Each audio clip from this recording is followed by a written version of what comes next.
Hello, and welcome to Mind Your Head, a space for people to share their stories, talk openly and honestly about their own mental health challenges, and to give some listeners some comfort in knowing you're not alone. We acknowledge the traditional custodians of the land in which we record this podcast, the Gubbi Gubbi people. We pay our respects to their elders, past, present and emerging, and extend that respect to all Indigenous peoples. We honour their enduring connection to the land, waters and culture, and recognise their invaluable contributions they make to our communities. Always was, always will be Aboriginal land. This episode is proudly supported by True Protein. Use the code MindYourHead at the checkout to score $25 off your next order. Matty, welcome to Mind Your Head, mate. It's an absolute pleasure to have you on today. I'm a big fan of the work that you guys are doing with Blokes Advice and the Better Bloke podcast. Really appreciate you coming on today. Thanks, mate. Thanks. I'll jump in. Better Bloke is not just a podcast. Is it not? No, it's a fully fledged charity. Oh, of course. So, Yeah. Yeah, we launched that thing, and obviously that's the face of it. It's kind of our way of talking to the world, but it's one of like 5 programs we actually deliver. Okay. So, yeah. So what are the 5? 5, we'll rip in. So the podcast is the first one. Yeah. Pretty much a way to get people's stories out there, talk about different topics, and just talk about anything we're doing. Mm-hmm. We run a barbecue and chill event, which is going around the country now. We've done a bunch where we set up a barbecue in the park. We get guys to come down, bring the wife, bring the kids. It's not directly mental health. It's about community building. We have workplace training, which we're still working on actually building out all the training resources and programs, where it's essentially like a toolbox meeting at the start of the day, construction, mining, transport, those sorts of places where we equip guys with some tools and resources on the mental health and physical well-being side of things. Yeah. We got our mental health first responder program, which is pretty much training up guys in mental health first aid. It's first responder type stuff. So it's not about diagnosing. It's not about giving any advice. It's just about navigating conversations with guys who need it, because we got a lot of guys reaching out to us and making sure we have a framework there to point them to the right professionals and get the right help. And then the 5th one is the seminars. Yeah. So that's going to be teaming up with actual professionals, whether it be like a psychologist or some other kind of guy, like a nutritionist, a financial planner, and talk about the skills guys need to succeed in all those avenues. So there's like 7 core pillars of life, whether it be financial, whether it be family breakdown, whether it be mental health, depression, anxiety, that kind of lead guys down this road to getting into a pretty dark space. So it's getting in front of the 8 ball on those ones. I love that, because it's being proactive around your mental health, because so often as men, you know, we wait till we hit rock bottom before we seek help or seek change. But what you're explaining then is being that proactive about it. So you're not waiting till they sort of get to rock bottom. You're equipping people with tools and ways to deal with your mental health before it becomes a problem. The quote we started the charity off was, "Why wear a bulletproof vest when you can unload the gun?" Yeah, I love that. So why wait for that problem to hit you and try and minimize the damage when we can work on unloading this gun and stopping that bullet coming? What do you think men are really searching for? Because I believe that a lot of men are searching for that connection. And when you go to the parks and you have that barbecue and you bring the family and friends, I think that connection is really important for men. What do you think men are really searching for? Connection's a big one. Connection's a big one? Yeah, I'd say so. Purpose. I think a lot of guys are lacking purpose. They find themselves in ruts, whether it's providing for their family. A lot of guys feel a lot of pressure, just food on the table, making sure the kids are going to school, all this sort of stuff. And then how that manifests is them just working 60-hour weeks, doing something that they hate, and then finding themselves in this rut. I think that's a big one as well. I love the work you're doing and all that, but I'd love to know the Matty before Blokes Advice, before all the work that you do. I'd love to know the version before all this. What kind of kid were you growing up? What was your upbringing like? And what some experiences or influences shaped your upbringing? Yeah, I grew up in Cairns, so super kind of outdoory lifestyle. I was always into my sports. In my sort of mid-teens, you could say, I got really into my bikes. I was like racing downhill mountain biking at a national sort of level, rode motorbikes, got super into all that extreme stuff. That kind of fed into my career as a filmmaker. I was filming like all those sports, wakeboarding, skating, BMX, and that led me to jobs where I got to travel all over the world and did the travel thing. So yeah, I guess I was always chasing adventure. That would have been the first part of my life. Yeah, sick. What messages did you receive growing up about what a real man should be or look like? I don't think a lot. Yeah. In terms of direct messages. Like, obviously, I grew up with my dad, and I got to see how he does stuff. He's a very country bloke. He lost his old boy when he was quite young, so he did his best, and like, good man, but very what you would expect of a 60-year-old country man. He's closed down. He doesn't talk about a lot of stuff. He's a hard worker. Sounds like my old man. Yeah. And it was honestly not until a couple of years ago until I unpacked kind of how he grew up. Like, imagine he lost his old boy when he was 16, 17. He still had 5 younger siblings. And then he was going to work at 17, sending money back home to his mom on apprentice wages. Like, that's an experience that shapes a dude. And then, like, what do you expect when he's raising a son? The value of hard work was definitely put out there. Forced upon. Yeah. Well, and he didn't try to do it, but that's what he knew and that's what came across. It's almost like a survival mode too. When you lose your dad like that, you have to, you're forced to step up and be that father figure for your younger siblings. Yeah. You're forced into that. And can't knock it for him. Like, he did, it was a virtuous, honorable thing. Like, he helped the family and so you could say, he's a tough unit. That's how life shaped him. Absolutely. Because I had a similar experience with my dad. He came on the podcast and we always knew that he had a very troublesome childhood, but we never spoke about it. Because he never spoke about it, we were like, well, something's happened, because they never spoke about it to us when we were growing up. We never knew our grandparents. We never knew our cousins or aunties and uncles on that side growing up at all. And when I started the podcast, I think he was the 3rd or 4th guest on. And when I asked him, I said, how about you come on the podcast, you tell me everything that happened in your childhood, and I'll tell you everything that happened in mine. Because sort of I went to the army straight out of school, moved out of home.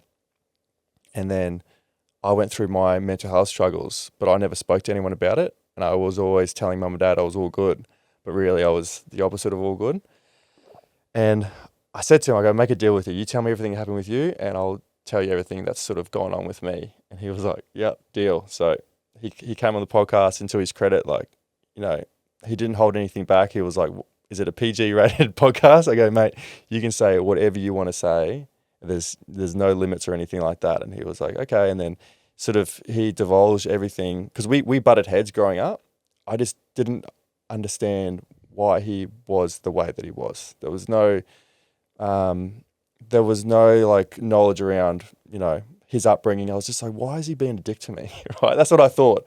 Right. But what he went through as a child, his dad came back from the war and alcoholic, very, very abusive, it would be considered now as torture for my dad and his siblings, to the point where, one of Dad's brothers committed suicide because of it. Dad even talked about, committing suicide as a 15, 16-year-old. Like, he just didn't want to be at home anymore. He moved to Australia from New Zealand at 18 years old and pretty much never gone back. And he still carried those. He's 70 years old today, and he still carries those wounds today. But that podcast with him has been one of the biggest healing moments in my life, but within our relationship too, because I, for the first time, got to tell him what was going on inside my head. And for the first time, he told me what he went through. And while he was telling me, his childhood and everything that happened to him, in my head, I just said, I get it. Like, I finally get who you are, why you react to certain situations, why you do certain things. I get it, because you've just been in survival mode your whole life. And he was saying to me that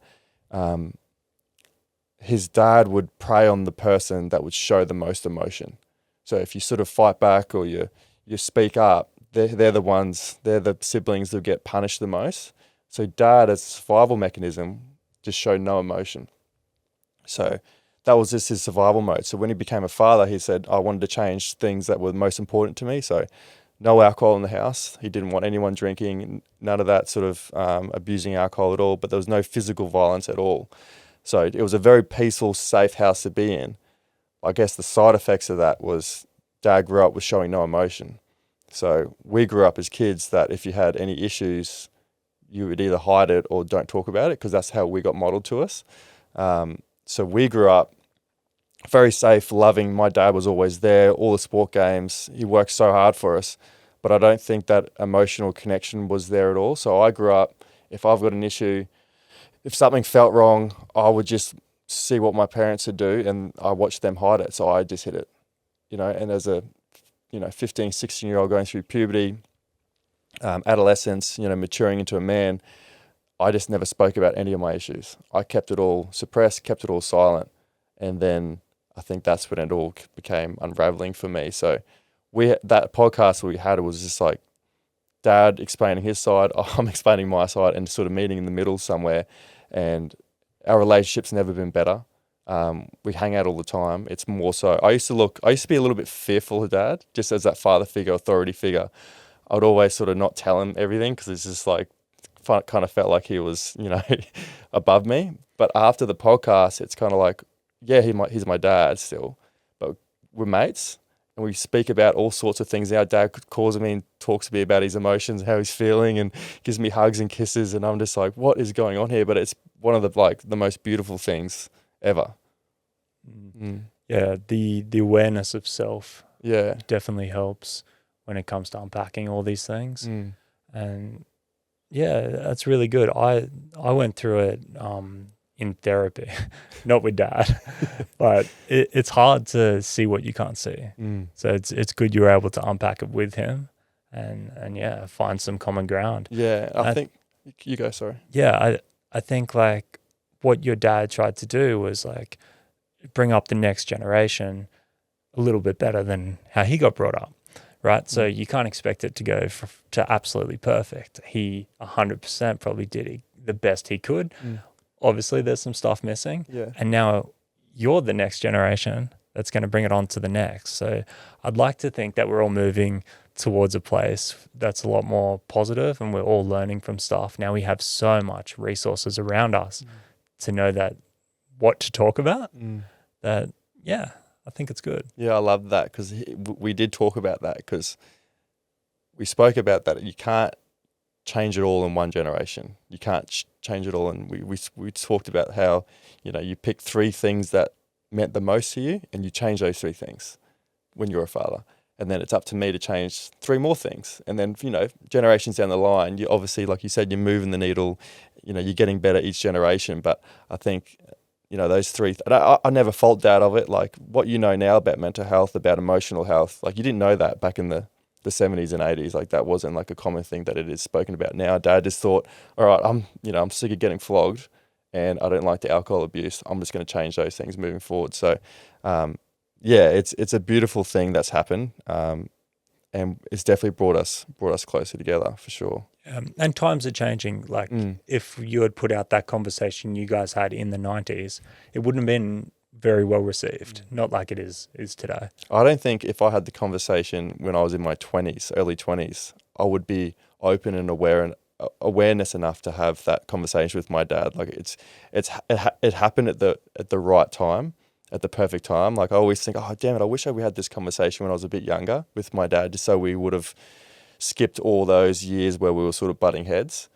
But dad was like, do you reckon at 19, 20 years old, you'll be at a position where you're open to have those conversations? I was like, nah, no way in the world. So it's happened at the right time. We're still young, that we can still, enjoy each other's company. And then I'm really looking forward to him being a granddad, just to see how, because he's a lot more softer now, like at his older age, and I'm really looking forward to seeing how he'll granddad versus how he was a dad to me, because it'll be night and day. It'll be night and day for sure. He'll be the softest, most emotional. Oh, You're so cute. That's what I reckon.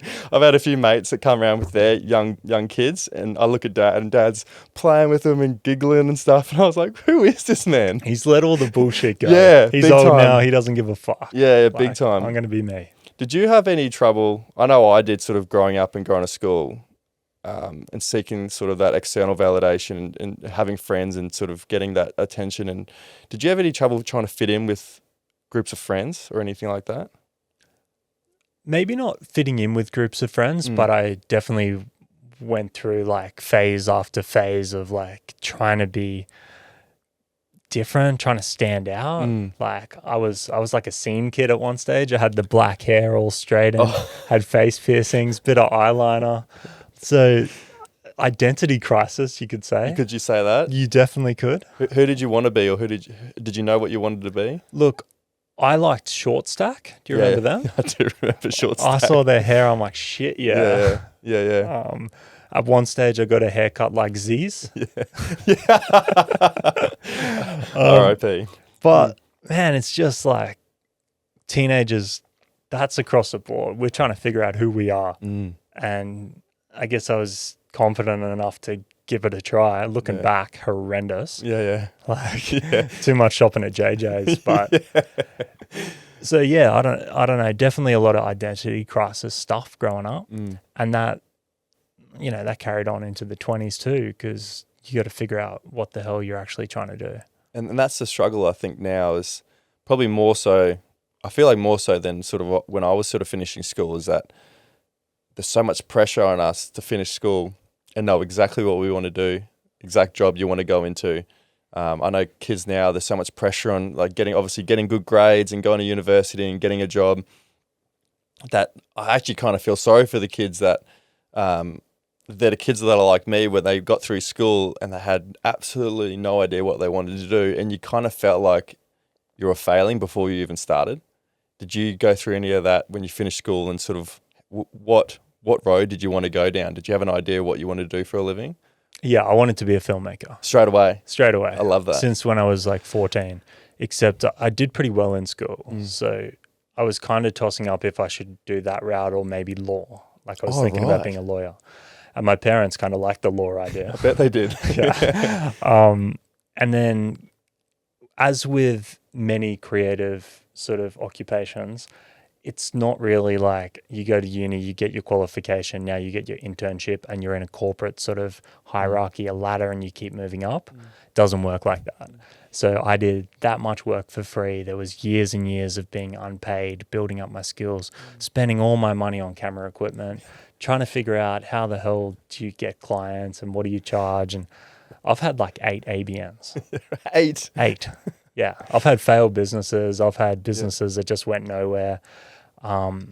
So there was like, a hell of a lot of times where I'm like, I think this is what I want to do, but I don't know how to do it.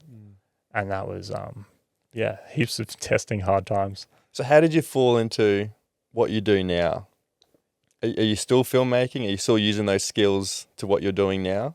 Yeah, like we have the podcast, obviously, and it's super handy because I can graphic design, do photography. Yeah. I build my own websites. Like I can do a lot of stuff, which helps take the edge off starting something new because obviously the cost. It started way back in like when I was about 20. I was making films and I filmed with this BMX rider, Chris James, and we made this cool film and he was sponsored by a clothing company. This clothing company was like, oh, cool films, that'd be awesome. And then I started making films for them. They couldn't pay me, so eventually they gave me sort of equity in the company. Oh, right. Which was X% of fuck all. That led to a wholesale import business where I started bringing in blank clothing because it would sort of facilitate us to meet our minimums. Yeah.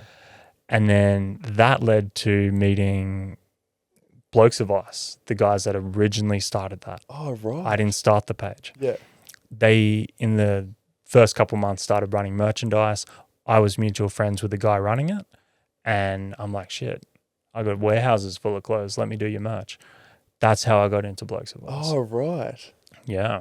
So what's your own personal journey with mental health? Because I know you're so passionate about it now, with all the programs that you do. I know it's a big part of your life. Have you had your own life experiences with your mental health journey? Yeah, I haven't had any like crazy headline stories where it was my best friend or I found myself on a rope or something like that. I've definitely had my struggles. You'd call it ideation, not intent. Because of, probably all the ups and downs of those businesses, along with the relationships and stuff like that. So I think I have a lot of empathy for guys that are going through it because I've felt enough to understand what it feels like. But what it really was getting involved in Blokes Advice started with shirts. This was in 2016. It was quite a while ago. But then we saw thousands and thousands and thousands of men coming forward. We get 10,000 posts every single year now. Wow. Like, it's a lot.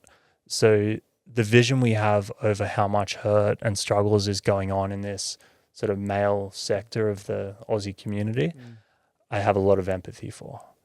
And then as things progressed over time, it became a responsibility because I have all these skills at marketing, essentially talking to a lot of people.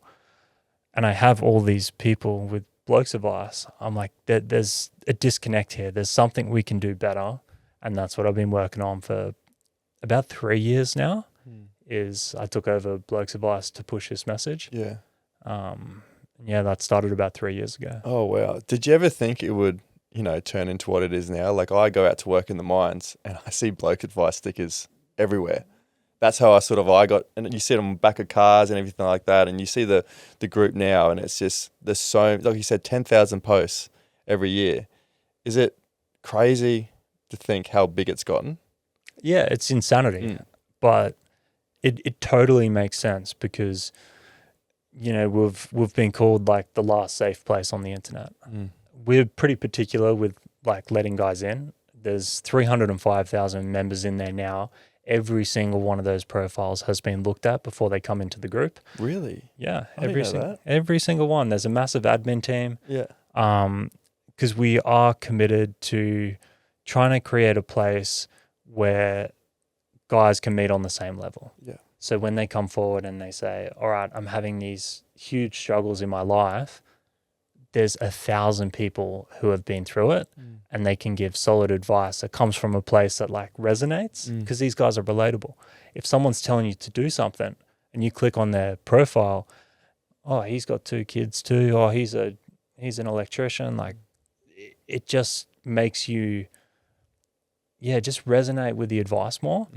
Probably makes you feel like you're not alone, because a lot of the time when we're going through these dark spots, these dark places, you just think in your own head, no one will understand. I'm the only one going through this, And then as soon as you speak out and you find these men's groups, you realize, holy shit, like they may have not gone through the exact same things as me, but they're on the same level. They kind of know what I'm going through. They can relate to it, and they can give me some like real-time advice on how to get through it.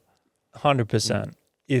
If they were to post and say, I haven't seen my kids in 12 months, I'm going through a custody battle and I feel like the black dog is chasing, I don't think it's worth it. They'll get 500 comments of guys, maybe they went through it too and now it's been 3 years later and they get to see their kids and it's all worth it. Or maybe it's 10 years later and there's been all this crazy stuff happen over the courts, but it's still all good. Like they've finally got through, the kids have gotten old enough, they understand. Yeah. So that message, there's always a light at the end of the tunnel. You don't know how long the tunnel's going to be. Yeah, but until you hear it from the guy that's just done it, that is you, it's super powerful. So I'm not surprised that it's grown so much and had that impact, because there's not a lot of other places out there like that. I can't think of any. Like, is it the largest men's group in Australia? It's the biggest men's group in Australia. It is. Yeah. Yeah. Yep. By a bit. By a long way. Well, yeah, like I guess there's things like Men's Shed and stuff like that, but they operate on sort of community type stuff. And a lot of them have like older demographics as well. So being our home is social media, I mean, I guess it's a quick way to grow. Yeah, absolutely. To claim that title, but it's a You'll very claim it. it's a very powerful tool to be able to connect people. 100%. That's what it is. It's an online pub at the end of the day. Yeah. So you used to go down to the pub, you'd be drinking beers, playing pool, talking shit, having a laugh, but then you had Damo next to you, and you could be like, "Fuck, mate, I got some problems at work, eh?"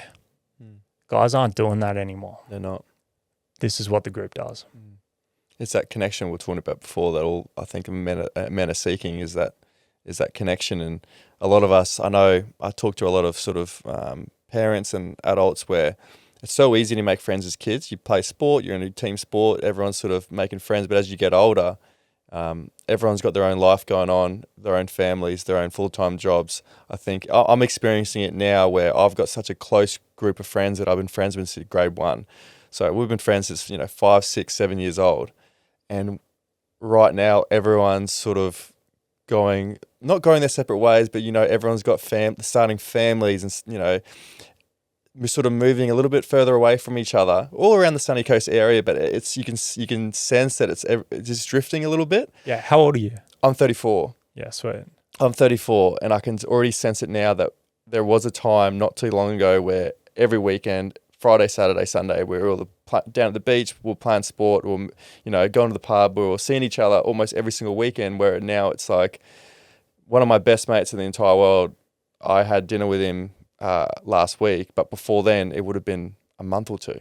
Whereas I used to see him every single week, and we were sort of laughing about it at dinner. We were like, "Fuck, man, how times have changed." And I was like, "Yeah, times are changing, but I think right now." I think we have to put more of an effort in than we ever have to spend time with each other, to see each other, because our group of friends are so tight that we need to be around each other, to have those times where it doesn't have to be at the pub drinking, because a lot of us actually don't drink anymore, but we need to have those times where we're still connecting like we did when we were, back, when we were kids. And there was I don't know, you've seen this video of that guy talking about getting on the beers with his mates. Have you seen it? It was over in England, and he went viral, got like 30 million views or something.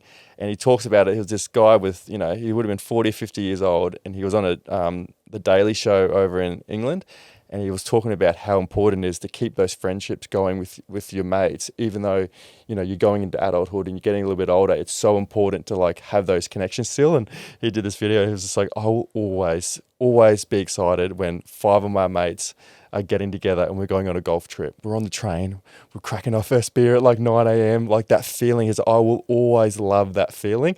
And I think all these guys message going, I've just booked a golf trip because of watching this video. And it does resonate with so many men, how important it is to keep that connection going, even though you're getting older and life starts getting a little bit busier. Yeah, incredibly important. It's back to how we started with community. Yeah. It's so easy with how much shit we got going in life right now to not do that. I went through this time a couple of years ago where I didn't see my best mate for a year. He lives in Brisbane. I'm on the Gold Coast. It's only an hour and a half. I was working. I don't know. He was working, buying houses.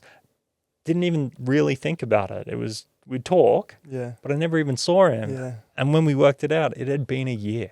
Mental. I'm like, if we do that too often, we're only going to see each other 50 more times at max? That's crazy.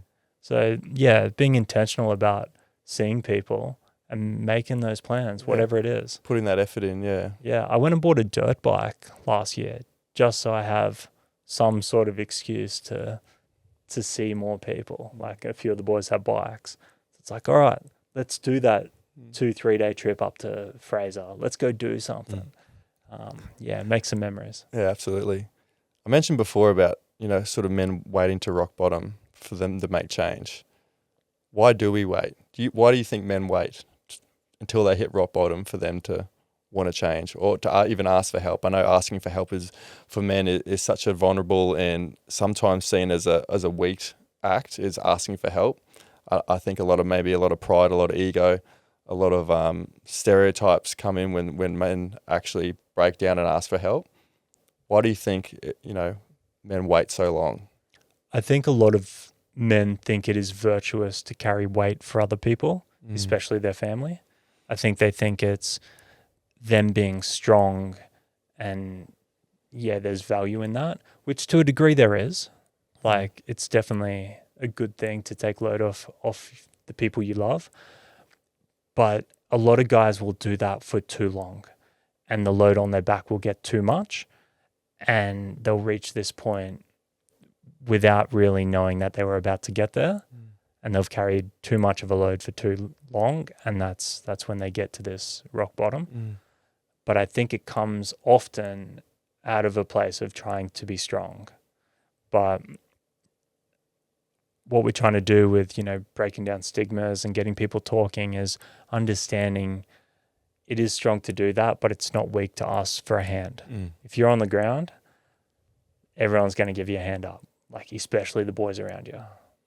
And it's interesting because if your mate's going through something and you find out, your first thing is, why don't you ask for help? I'm always there for you. But when it's you think you're a burden. You think you're the burden, but if your mate's going through it, you're the first one to be, "Oi, mate, I'm here for you."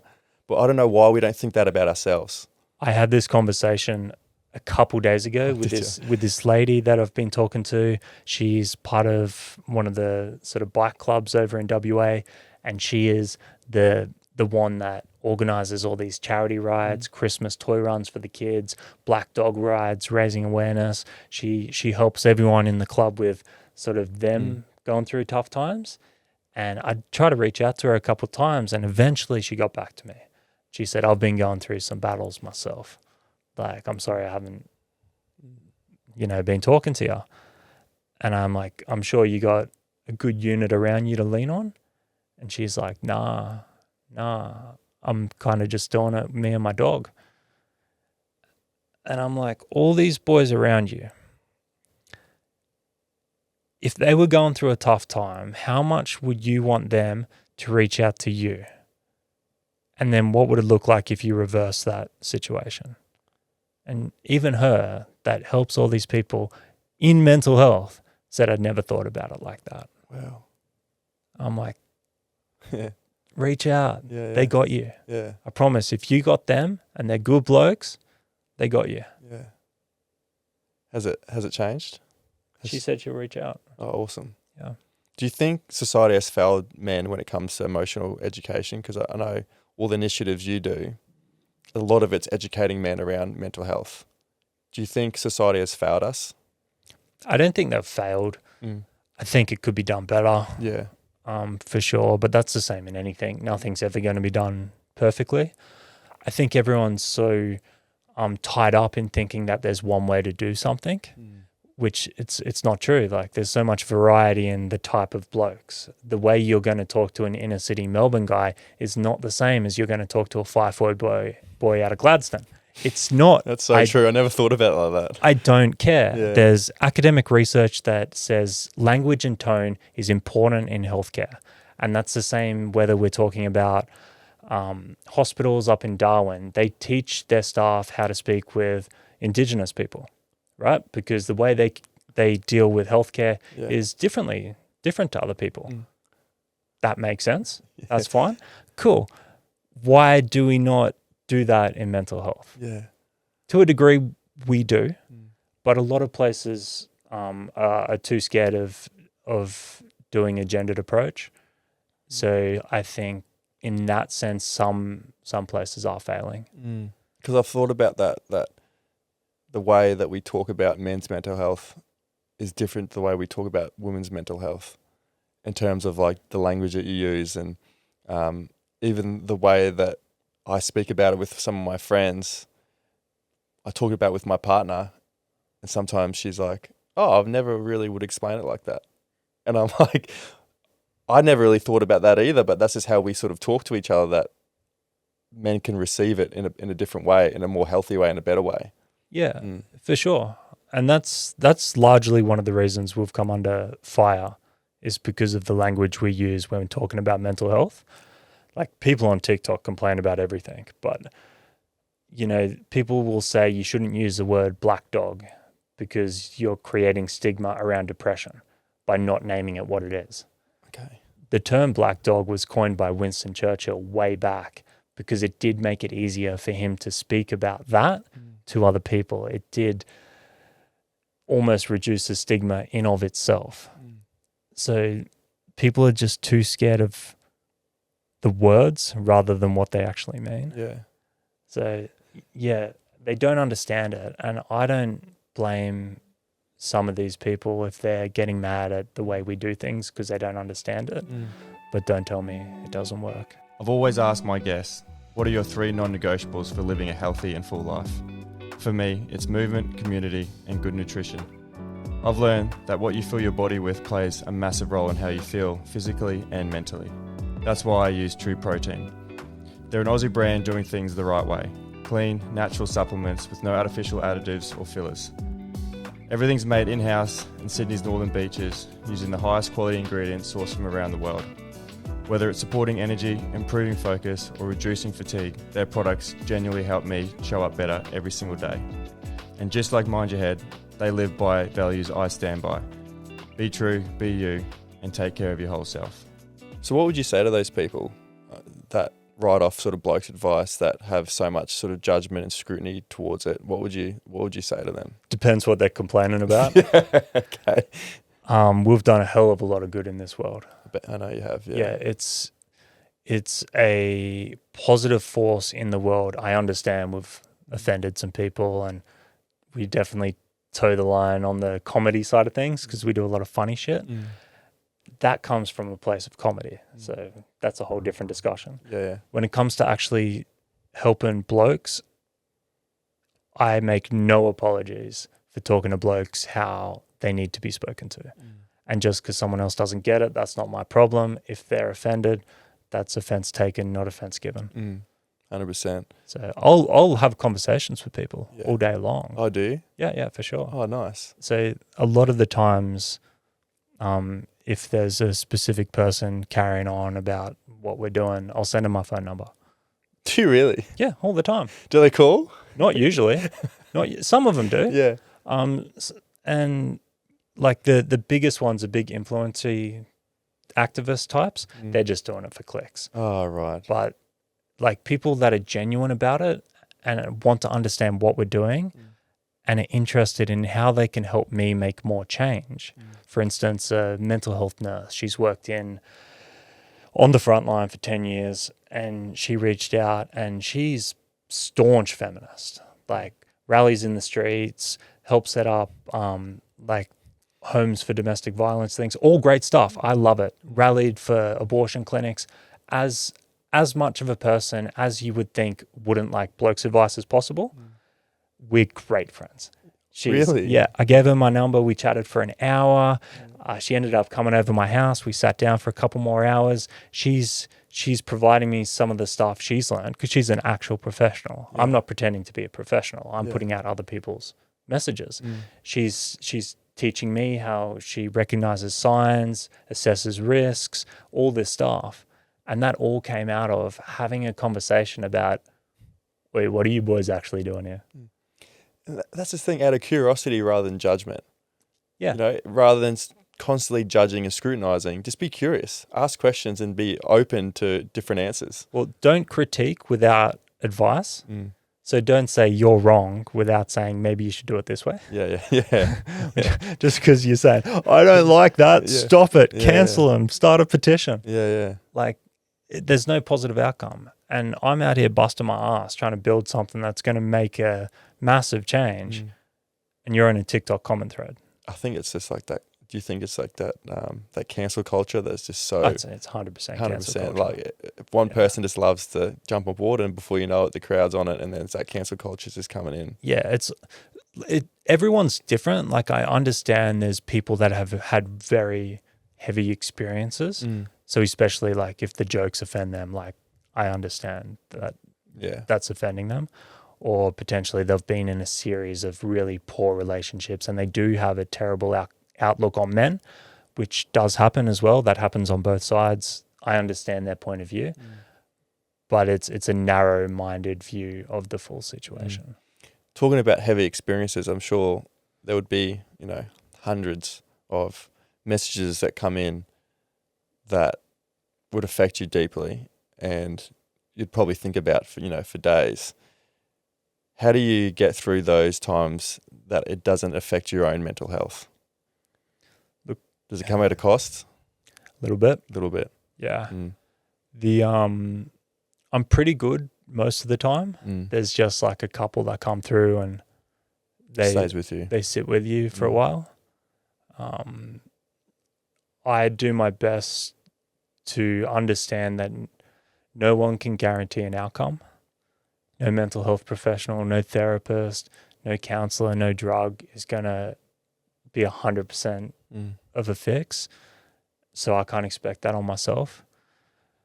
What I can do is try and get close to that, as close to that as I can. And yeah, you're just not going to win every single one. Yeah. And the unknowing is the hard bit too. On social media, we might get a message at 3:00 in the morning. I've drunk 2 bottles of Jack Daniels. I'm out driving my car as fast as I can and I don't give a fuck anymore. That's it. I wake up 6:00 in the morning and I get this message. Is this bloke still here? I don't know. Fuck. Yeah. So those sort of ones are heavy. But everything we're trying to do is stopping guys getting to that stage. So I know I'm doing the right thing. I just can't expect to be the 100% solution. What do you do for your own mental health? I know you love going to the park and playing with the dogs. Your dogs are pretty cool. How do you keep your mental health in check? Yeah, I got a lot of people around me that I talk to. I'm not currently in therapy, but I've done it in the past a bunch of times, gone through some harder times when I've recognized it's sort of slipping. Like that's what I talk about all day. So you got to practice what you preach. Yeah. So yeah, just keeping myself moving forward, reminding myself of what I'm trying to achieve and why. But let's talk about the podcast. The potty. The potty. How's it going? How did you get started with it? Was it always, on your mind that you wanted to do a podcast, and it was? Kind of. I've done, like as a filmmaker, I've done a few podcasts before. Yeah. I ran one for a skate company for a while. Yeah. Did one in COVID just as a excuse to learn how to talk on camera. So I'm familiar with the podcast format. Yeah. And then when we started the charity, we're like, we need a way to talk to people. So the podcast realistically is the best way to talk at length about complex issues. It was going to allow us to share the stories of other men. So it seemed like a bit of a no-brainer. So that's why we started with that. And at the start, that was the first program we ran, which is why people think it's a podcast. Yeah. But yeah, there's a lot more going on. Is there an episode or there's a story from a guest that has stayed with you?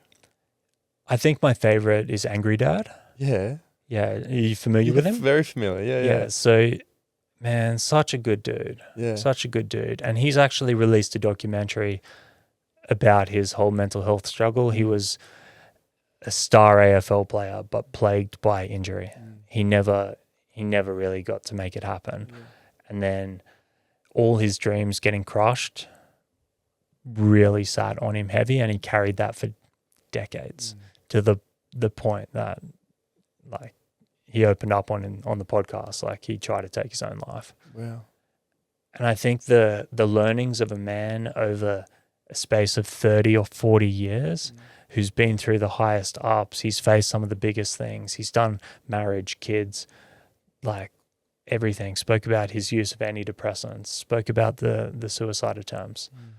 And he's got himself to a place that's stable. That to me was a fucking good one. What does the term better bloke mean to you? What is a better bloke? A better bloke. Yeah. Right? So there's so many things that make up being a bloke. Yeah. Right?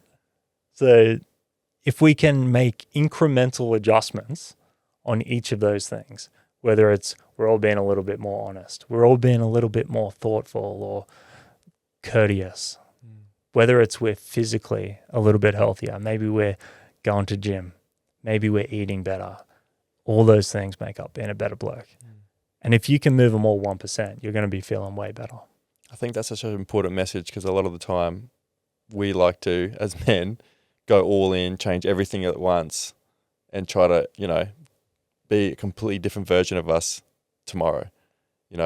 I struggled with that big time when I was going through a lot of stuff, was that I just wanted to be fixed straight away and be all good tomorrow, and didn't understand that's going to be a journey. And what I realized about good mental health is that it's not a destination, it's a direction. So instead of thinking, I'm going to be good 2 years' time, tomorrow, whatever it is, just think of it as that my mental health is a direction. So what am I moving forward? Am I doing everything possible to put myself in a good mental health state every single day? Some days you slip, sometimes you're not as good as you were yesterday, but as long as you keep moving forward, I think that's all that matters. I'd say so. Yeah. And understanding delayed gratification applies to mental health as well. Yes. So like you go to gym and you start lifting weights, you're not going to see those muscles for a little while. It's no different with the mental health. But if you start making little changes to maybe how you're dealing with your finances, maybe what you're eating, maybe going for a walk, maybe making sure that you say something nice to your missus every morning, over time you're going to see a difference. I love that. Small changes. Small changes. I had Blair, who is one of our mutual friends. He came on the podcast, and I asked him about how we started, Through Strangers' Eyes, and he said to me, we always have that voice inside of us that says like, what if, I start this and someone's going to laugh at me, or what happens if I start this and people are going to judge me, or people are going to think I'm an idiot. He says, we're so often to think of the negative all the time. When we start something new, we start something that we never done before. And he goes, I'd love for people to, instead of think of the negative, think of the positive. What happens if I start this and it's the best possible thing that I could ever possibly do? And it really hit home with me, because when I wanted to start this podcast, those negative thoughts were the first thing that came to my head, where what if I get laughed at? What if no one watches? What happens if, so-and-so thinks I'm an idiot? And when he was sitting there saying that, he goes, what happens if this could be the best possible thing you've ever done? It really affected me, and it really hit home with me that, what happens, what's the best case scenario? Why do we always think of the worst case scenario? Have you ever sat across from a guest and, they've told a story that's really hit home to you, that you really needed to hear it?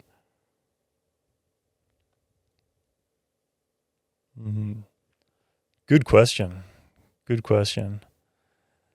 I've teared up on the potty before, so. Have you? Yeah, so could be one of those ones. Yeah. I don't know. It's just people have been through some terrible shit. Yeah, and gone through the other side. Yeah, gone through some other side. Yeah. Jimmy Judge? Oh, yeah? Yeah, man, like that guy. Yeah. He said when he was 20 years old, he was convinced in his own head by 25, he'd either be dead or in jail. And that was his reality. And like, I could relate to that. I didn't think I'd be in jail or dead maybe, but I didn't have the full outlook on what my life, I didn't really give a fuck. The future, yeah. Like, I really didn't care. When, especially going through all the businesses at the start, and like, I remember I used to not wear a seatbelt ever, because I didn't care. Really? If something happened. I didn't want to do anything to myself. Yeah. But I wouldn't really give a shit if it did. Yeah, right. Which is sad. Like, yeah. But at the time, that was just it for years. Yeah. How did you get through that? Well, I didn't see it as a problem, because I was like, I don't know. Looking back, I wouldn't say I was depressed. I just didn't have hope for a future. And that's like, we need hope. Sometimes that's all we've got is hope. Yeah. I wasn't even depressed. I just didn't really care about the future enough. Like, I wasn't really thinking forward to, fuck yeah, life when I'm 40, it's going to be so good, white picket. Nah. Is it changed now? Because I remember going through that stage as well when I was playing rugby and doing drugs. I found that drugs was the only thing that was my escape from all the head noise going on. It was, people do drugs to sort of go out and party and go to raves or whatever it is. I did drugs to be at peace, to be silent. I can finally, think or not even think at all. I could just sit there and be like, yes. Like, it almost like put me to sleep. It was that soothing and euphoric for me that I knew that it was bad. I knew that the habit was never going to last, but I was too afraid to do the work to figure out why I'm feeling like this. So I made a call that when I was about 20, I was going to keep playing footy and keep doing drugs. And as soon as I couldn't keep doing that, I was just going to end my life. So I didn't think I was going to make it out of my 20s. I was like, as soon as I sort of hit 29, 30, that was just going to be it for me. So I didn't care about my body. I didn't care that I was getting injured. I didn't care that I was playing injured. I didn't care about how, like, driving without the seatbelt. Like, I was driving my life without the seatbelt, just thinking I didn't care what would happen, because I know that when I stopped playing footy, it was also all going to end for me. And I felt the same thing. I had no future. I was like, I won't be a dad. I won't be a husband. I won't even make it to my 50s. Now, getting through the other side of that dark tunnel, that's all I think about is being a father, and living, having grandkids and being around my family. And I look back at those times and I really, even talking about it in public is still very uncomfortable for me, because it brings up old emotions and feelings. But I kind of look back and I kind of really feel sorry for that Elliot, that period of Elliot where he thought life wasn't worth living, that he was so lost and consumed by his own thoughts and emotions that he didn't want to make it out of his 30s or out of his 20s. Do you think that had something to do with not having enough things around you to be able to envision that future? I thought I was so broken that I couldn't be fixed, that I was never going to hold a relationship. I was never going to be able to survive without drugs.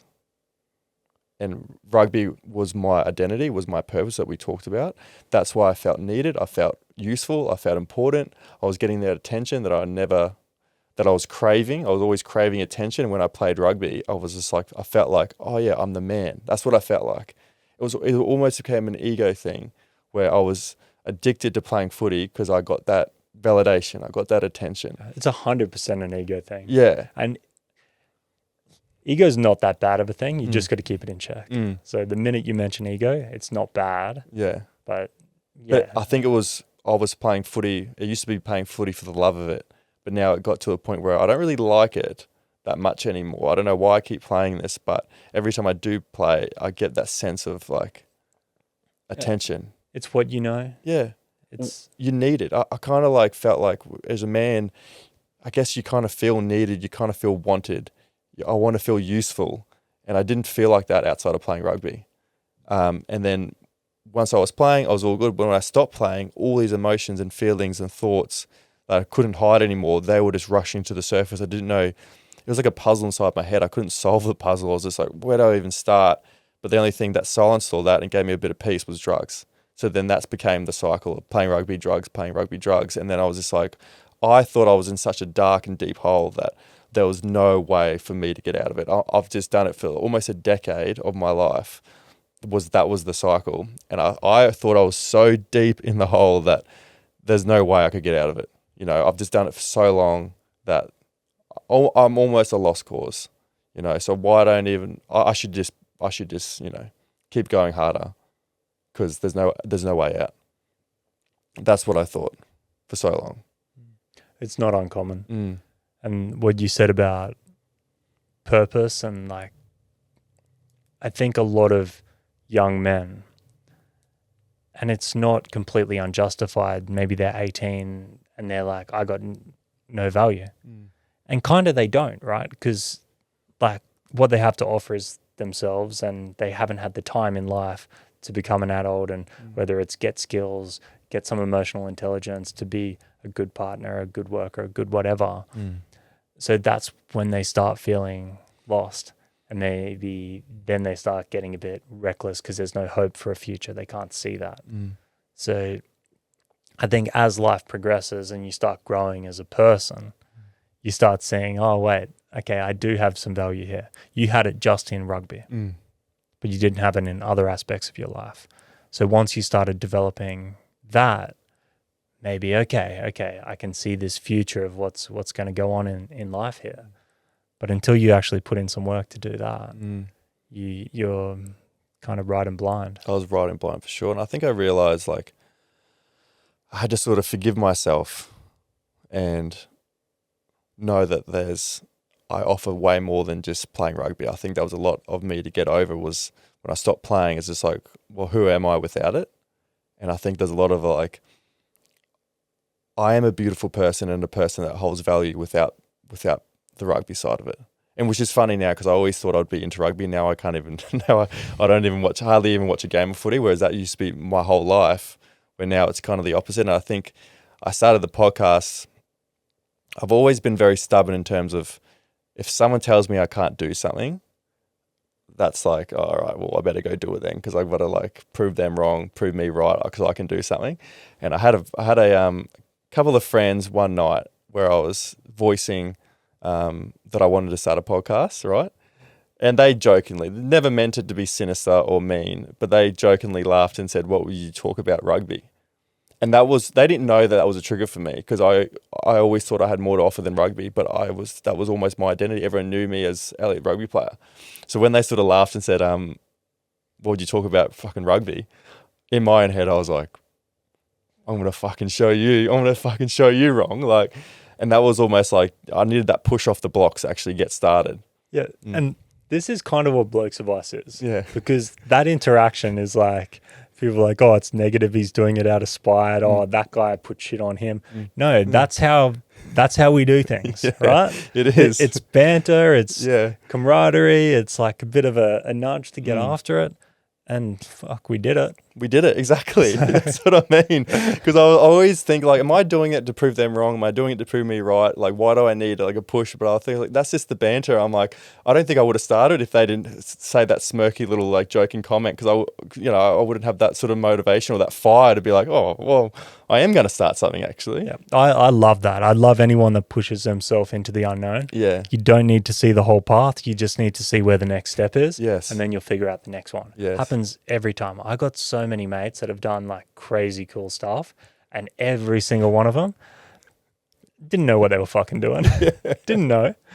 They figured it out along the way. Yeah. And most of the time, it's ended up just changing their life. Best thing ever. Best thing ever. Do you think that that's what stops a lot of people from trying new things is that they try to picture what it's going to be like in the future, or they try to plan it out perfectly to have every perfect step rather than just taking that first leap? 100%. Had a chat with a good friend recently. He calls me up when he's got a brand new business idea. And what was it? Oh, he was trying to tell me about this business he was doing, and then he skipped like 2 years down the track to what it could be. And then that was the reason he wasn't doing it, because there was going to be this big problem up there. I'm like, bro, just start, man. Like, if you got to that stage, you've achieved a lot. Like, given what you told me, it's going to be hard to get there. Yeah. Just start and you'll figure it out. See what happens. Don't let some problem that's not even a problem, a situation that hasn't even materialized yet. Don't let that be the reason to not do it. And a lot of people do that. 100%. I felt like my whole life I was always running away from fear. So fear like ruled my life. Like even though I've reached the heights I did playing rugby, and maybe some people from the outside looking in will say, oh, Elliot's, he's done so great. I think for me, I felt like I probably gave it 80%. I felt like I was always too scared to see what my potential could be.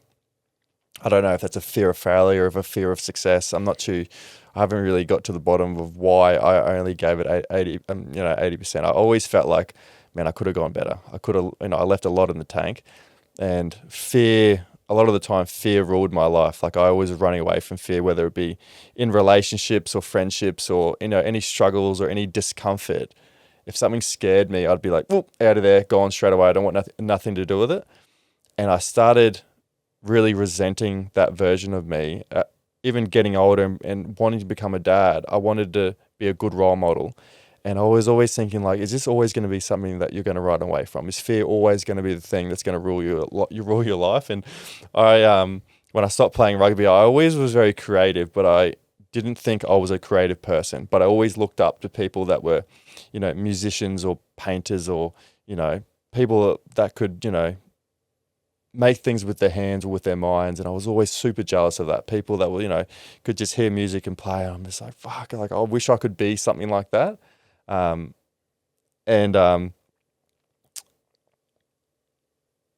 I remember like thinking, I really want to be an actor. I love movies. I love like reading a script. I love, getting into a character.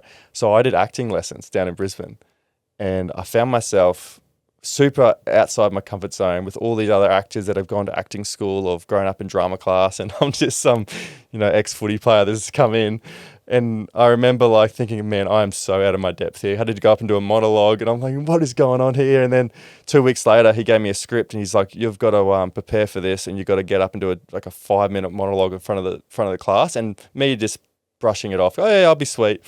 And then 2 weeks later, I'm up in front of the class, in front of like 30 people on a stage. And I remember like getting the sheet, because we got sort of paper that you can sort of read off and that sort of thing. And I remember just looking around going, how the fuck did I get here? Like, what am I doing? But at that same moment, I did it, I would have mumbled my way through it. People sort of saying you did great and that sort of thing. But I remember driving home thinking that was the first time that I can remember knowing how scared I was and knowing how fearful I was, but I did it anyway. And that was the first indicator for me to realize that fear is such a limit we place on ourselves. And a lot of the time on the other side of fear is growth and improvement and success. And that was the very first moment where I thought, hang on a second, like if I've just did that when I was so scared and I was so fearful, what else can I do that scares me? And it almost became an indicator for me to do things instead of for me not to do things. Whereas before, like I would just run away from it. Now, when I get that little bit of fear in my belly and that little bit of anxiousness, I'm always like, ooh, maybe this is something that I need to be doing. So now it's like an indicator for me. One of the biggest indicators for me when I started the podcast, because I was like, that scares the shit out of me. And I was thinking, oh, if it scares the shit out of me, maybe it's something that I need to dive into more. And it's been like one of the biggest blessings that I've had in my life so far. Fear's a big limiting factor for people. Yeah. I think to get over fear, you need the confidence to push through. The only way you get confidence is by doing the thing and having the proof you can do it. Yes, exactly. Right? Yeah. So if you're constantly shying away from doing the thing that scares you, you're not going to have the confidence. What you did, you pushed through it once, right? So now you have a little stack of proof that you were able to do something that scared you. So next time something scares you, there's a little bit of confidence there. Yeah. Right? You can exactly. do it again. Yeah. And that builds and compiles. And like you said, it being almost a signal of a reason to do something. I like to think of when something gets hard or scary, that potentially this is the point where a lot of other people stop. Yes. Right? Yes. It's a marker in the road. People are stopping here because this is hard. If I can do this, if I can get through this, it's going to just push me a little bit further along in that direction I want to do. So just on that basis, I'm going to do it. Yeah. I love that you said that, because Jordan, my partner, said that to me because we were talking about the financial, burden of you would know this, starting a podcast and the money getting spent into hiring studios and doing the editing. And there's so much sort of investment you got to do money-wise. And we were talking about, we've got a wedding coming up. We've got a honeymoon coming up this year. Obviously, want to keep doing the podcast, releasing every week, juggling that, and obviously paying off the holidays, saving for things. It's, I work in the way in the mines, which is such a blessing in terms of your financial support. But, Jordan was like, all right, we've got to do a budget. We've got to do this, sort of watching all the money in and out. The life budget and the line of podcast is quite fucking big. She was like, oh, and I was getting stressed because I didn't realize before I started working in the mines that financial security was something that was really important to me in terms of, making sure that the house, the bills, everything's sort of covered for. So being in the mines, it's been great because I've actually since working, it sounds like a luxury, but working in there, I've never worried too much about bills getting paid because I've just had the sort of the money coming in. It's been great. I've got no kids. That obviously is a plus in terms of worrying about sort of money. So Jordan's like, we might have to go on a bit of a budget this year, right? And I was like, fuck, this is getting hard. And Jordan's like, yeah, this is when most people quit. So, because I was thinking about maybe we should take a break from the podcast just so we can save enough for this wedding. And she was just like, no, you're not taking a break. You're still doing it every single week. You're still releasing episodes, but it's meant to be hard. Like, this is when most people sort of give up and quit.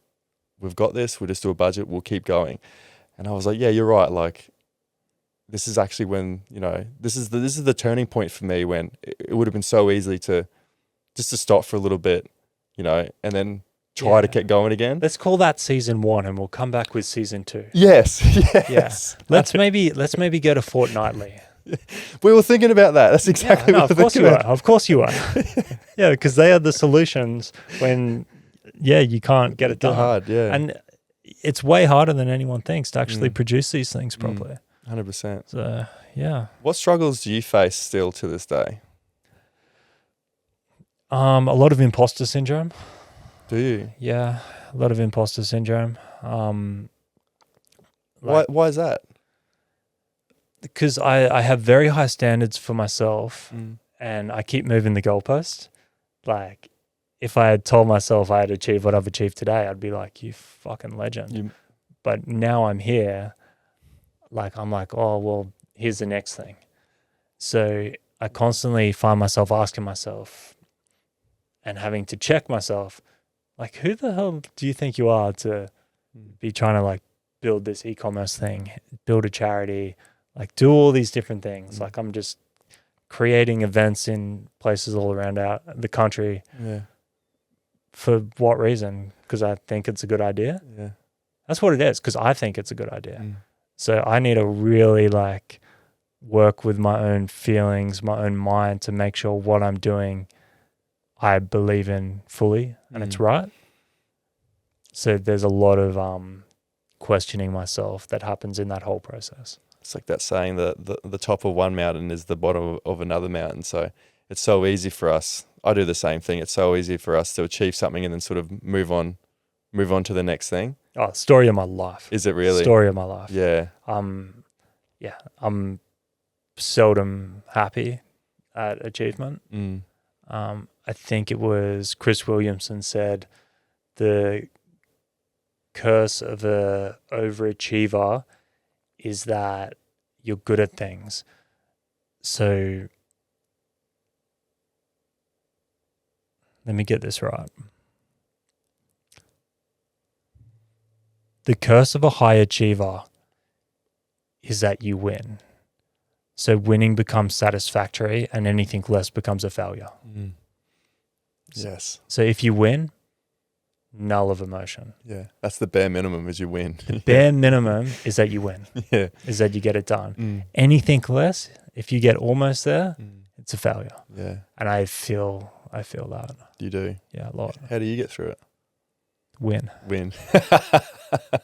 You must win a lot then. Win. Might not win the first time round, but I'll win. Yeah. What's one truth about men's mental health that people still don't want to hear?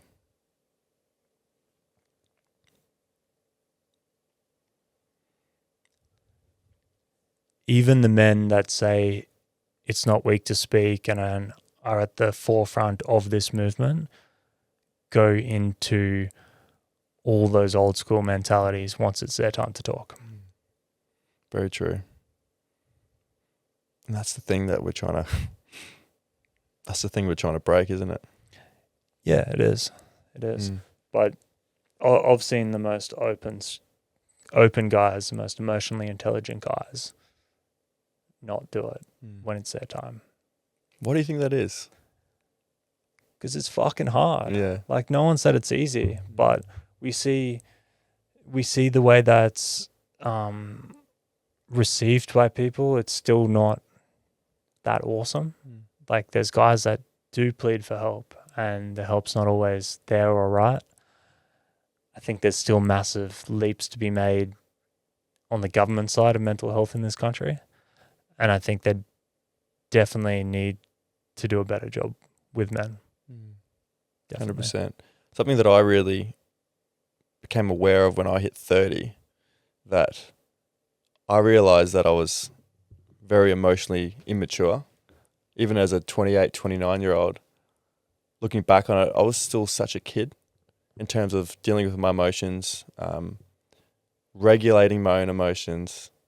And I look back on those moments or that time and I kind of feel a little bit embarrassed by it, by that person. You know, I put so much pressure saying, you know, you're a 28, 29-year-old, you should be a man, you should be an adult, you should know these things. But looking back on it, I was such a little boy. How do we teach our young men, our boys, to grow into emotionally mature men? Tough question. It's a tough question.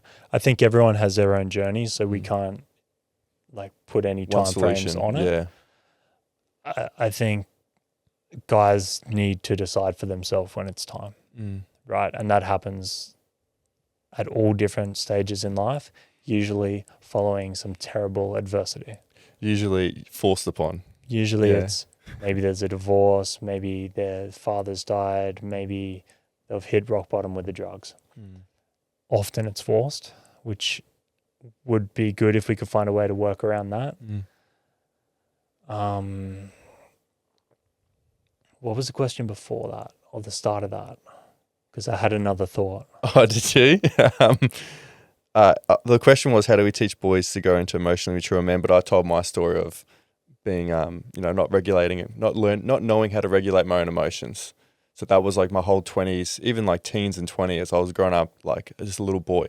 You know, even an adult, I was just a little kid. I got it. So I think something that society is not very good at is accepting that people change, especially men. So you've had guys like Todd, Carney on here who fucking menace back in the day for sure, and he's still paying for those sins. He is, yeah. 100% he is, yeah. There's a lot of guys that might have been all those things that people are calling toxic. They might have drunk too much. They might have not had the emotional communication skills to really voice their feelings. And then when they finally start going down that journey, because it's a process, like you really got to try and learn these things, they get slapped down a little bit.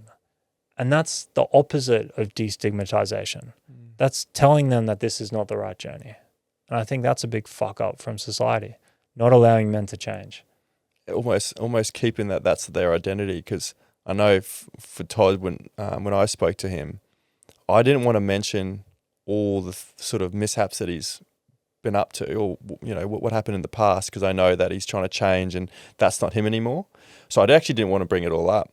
But when I was telling to sort of people and other sort of people that have commented on it, they go, "Are you going to talk about the bubbler?"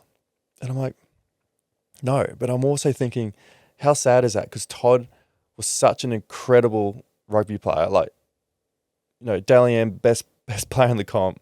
That overshadows how good he was at rugby. And I feel so sorry for him. It's overshadowing him helping kids and all this shit now. Exactly. And I had people comment on that post saying, "I loved the old Todd Carney when he was getting on the piss more." And I'm just like, man, he's doing so much amazing work with kids now, all the coaching and the mentors, the mentoring program that he's got with Mitchell Pearce. He's doing so much good in the society, in the communities now, that he's still remembered from what he did in the past. Yeah. And it's just like you said, society just holds you to that one identity and you can't change. So one of my recent episodes was with Adam from Panel House. Now, he's a guy that is very politically incorrect and makes some ludicrous jokes, right? He's annoyed a lot of people. So we got him on to talk about the stuff behind the jokes and also his life. He opened up very vulnerably about postnatal depression. Not spoken about a lot by guys. Very few male podcasts will sit there and talk about postnatal depression. It affects both parents. It's a thing. It's real, right? He got slammed for talking about how he's a narcissist for not showing empathy and care and love towards his child. He got accused of being like a DV assault dude because he showed possession over his partner because there was a rift with the kid. I'm like, this is a man that's literally just jumped on, opened up about his mental health, and you're telling him he's wrong and then actually insulting him. That's the problem. They're building the stigma by doing that. And honestly, fuck them. Like, no time for it. That's the society we live in at the moment, and that's like the thing that we're trying to change is that stigma. And yeah, but it's so hard because the people doing it are often the ones pushing it. Like they're saying, we want men to be better. We want men to talk. All right, here's a man talking. No, fuck that dude. Yeah. No, fuck you. Yeah. Sorry. What do you hope a young man listening to this takes away from your story? I'd like to think that like you and I have both sort of started our journey of finding ourselves and being who we want around about 30, right? Hopefully we can start getting guys to look at it a little bit sooner. I think there's got to be a level of maturity to start. So I don't think we can start it completely in schools. Yeah. But yeah, hopefully they start looking at themselves. And I think about that, wanting to be a father and not wanting my son to go through the same things that I went through, okay? And I'm thinking to myself, how do I, I'm already thinking about this stuff already. How do I say, I figured out who I was, or even the journey of who I wanted to be at 30. I'm thinking, well, how do I get my son to do that at 20? You know, would I be open to do that at 20? If I'm a 20-year-old, would I be open to all that sort of change and awareness at a 20-year-old? Yeah, well, maybe he's not going to get the right answer, but what you could do is provide him a safe enough space that he can explore it, right? Maybe he can make the fuck-ups earlier so he can learn from them earlier. Because I don't think you can not fuck up. No. And that's the thing, like, I've got to realize that the fucking up was the growth. Yeah. Was the learning.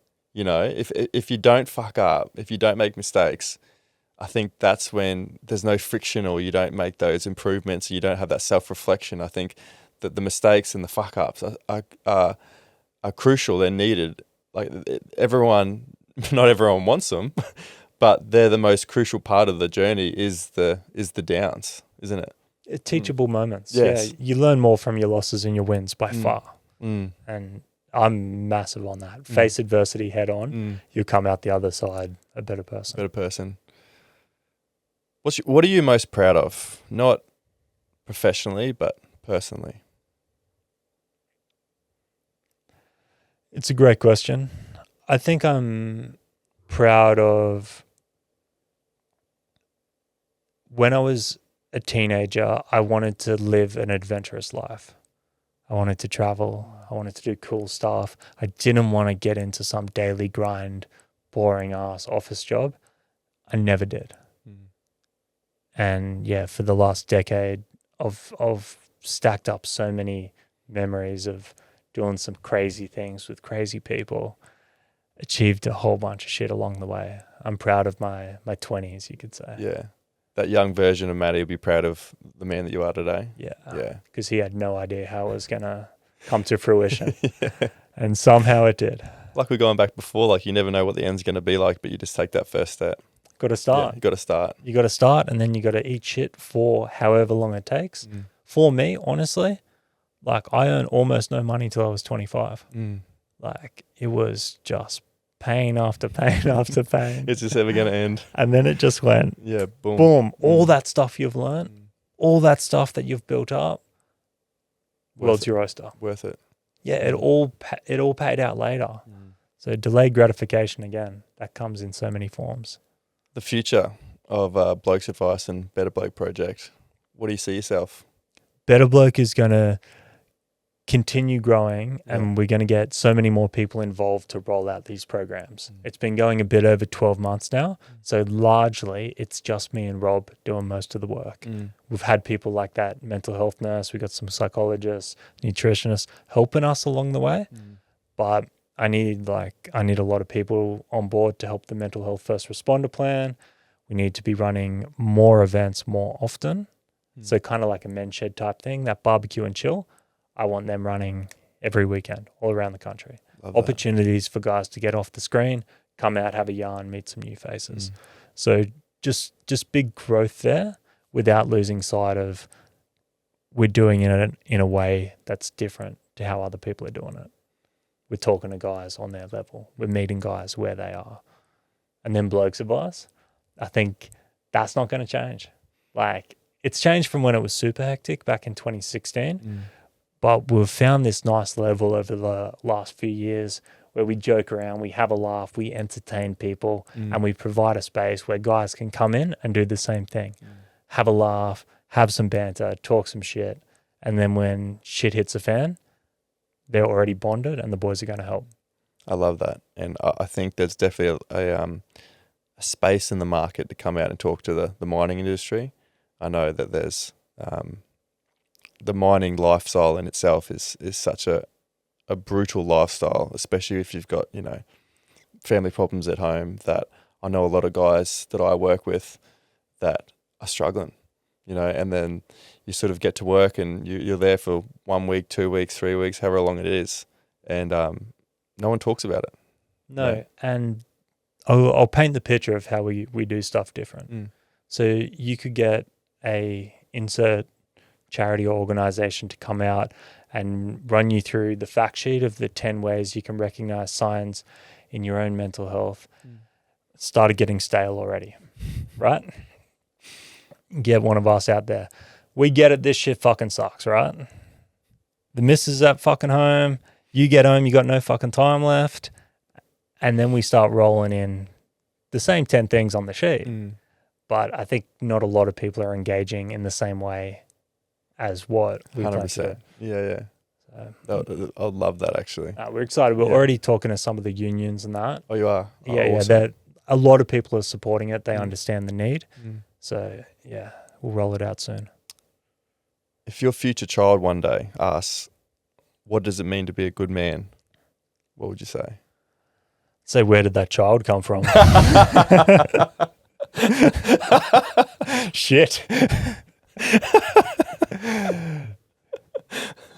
Yeah, look, You know, I'm not going to do kids, I don't think. I was going to ask you that. Like, No. I was going to ask you, no kids? No, Look, I used to want them, but a whole bunch of stuff. There goes that fucking question. That's a long conversation, but Oh, yeah. nothing bad. Yeah, but nothing bad, yeah. yeah, I just went back and forth with myself. I had all the opportunities in my 20s to do it. Yeah. And yeah, didn't happen then, and I'm pretty happy. Isn't that topic quite taboo in terms of like when people ask you that, you go, no, you don't have kids. Do you get a lot of people go, oh, Yeah, for sure. that's fucking weird? Yeah, like my Is it? parents. Yeah. Yeah, because people just assume by default you will. Yeah. It's a growing sort of group of people that are choosing not to have kids for so many different reasons, whether it's financial, whether it's they don't want to bring kids The environment into this or whatever it freaking is. world. Yeah. Yeah, so there's a lot more people choosing not to, but it's still not the norm. I don't think anyone means anything bad by it. No. Like, everyone kind of treats it like, oh, he's not ready yet. He'll come around. So they don't take it seriously. They're like, oh, I'm there. yeah. I'm like, trust me, I thought about this. So my older brother's the same. He doesn't want kids, which is, I feel it's a little bit of a shame just because he would be such a good father. Like, he's just like, he's one of the best people you ever meet in your life. And I said, well, you're going to be a great uncle then, because he's he lives out on a farm down in Tasmania, lives off the land, you know, and he's just he's the coolest person, like, the great outlook on life. Like, he would be the one like going out like camping and going out hunting and that sort of thing. And I always say, I was like, Sam, you would actually be such a good dad, but you'll be an amazing uncle. But he wants to adopt. So if he goes, if I do want to have kids, I wouldn't mind adopting. So that was his sort of way around it. Yeah. Yeah. I think I'll be a good uncle too. Yeah. Yeah. Be an uncle. Like, I love Rob's kids and all that. It's just nice to give them back. Yeah. So, It's when I go to my mate's place and I have two young boys. Oh, sorry, a boy and a girl. And they'll just be screaming at the top of their lungs. However, they're still having normal conversations with me like they can't hear it. I know. And I'm like, sorry, what did you say? And they're like talking to me normally. I'm like, can't you hear what's going on? And they're like, oh, you sort of goes down a bit the longer you're around it. I'm like, no, it doesn't. I'm like, I'm leaving. I'm leaving. I'll come back when they're asleep. When they're 18. So I've got some quick fire questions to answer. You can answer these as quickly or as long as you want. What are your 3 non-negotiables for living a healthy and full life? Travel, relationships, and purpose. Oh, love that. What's the best advice you've ever received? Casey Neistat. I went to his studio and he told me, make your income match your lifestyle. Oh, I love that. Oh. Hey, who's your hero? Maybe Casey Neistat or David Attenborough. Love it. Oh, yeah. Yeah. What brings you the most joy and fulfillment? Seeing what I create being used and doing good shit. If you could go back to a time in your life, where would you go and why? I wouldn't. Me too. I don't want to go back. Nah, the future's looking better than the past. 100%. Yeah. I agree. Where are we? What kind of man do you want to be remembered as? Selfless. And I made impact. Matty, thank you so much for coming on. You've definitely made impact. There's be more impact in the future for sure. Loved getting to know you on a more personal level as well and having this chat with you, mate. You and your team are doing, incredible things. And I'm really looking forward to what the future holds for you guys. Thanks for having me on. We'll have to, get you involved in some of our stuff. And I'd love to, I mate. think the message resonates across. Yeah, appreciate it, mate. Cheers. Cheers. Thanks so much for listening to another episode of Mind Your Head. If you'd like to support the show, be sure to subscribe to us on Apple Podcasts, Spotify, YouTube, wherever you listen to your podcasts. It really supports the show and helps others discover us. Don't forget to join us on Instagram and TikTok at mindyourhead.podcast.